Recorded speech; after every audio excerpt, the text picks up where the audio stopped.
Oh my God, oh my gosh. Hello guys, shalom shalom. Welcome.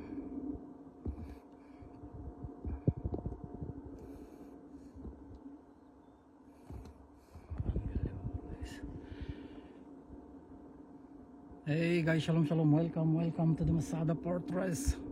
Here we are right now at the Northern Palace, and look guys, it's amazing and wonderful. The ancient city of Gomorrah. That's the amazing and beautiful place here, and Masada overlooking this amazing place, and you can see the lovely and beautiful place, the beautiful Dead Sea. Wow, unbelievable guys, unbelievable. I cannot believe the ancient city of Gomorrah, where God burned with fire, sulfur, and brimstone.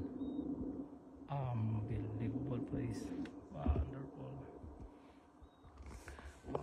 Here, the boys, when God told them to repent. Unbelievable place, guys.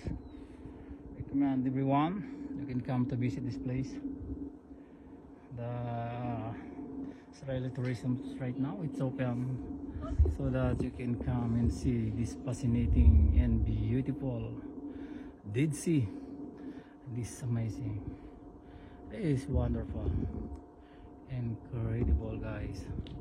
What a magnificent and a breathtaking beauty from here in the top of this Masada Fortress.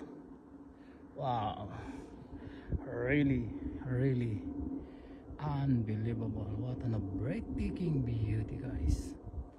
Right now we are waiting for the sunrise, the beautiful sunrise here in the beautiful Masada Fortress.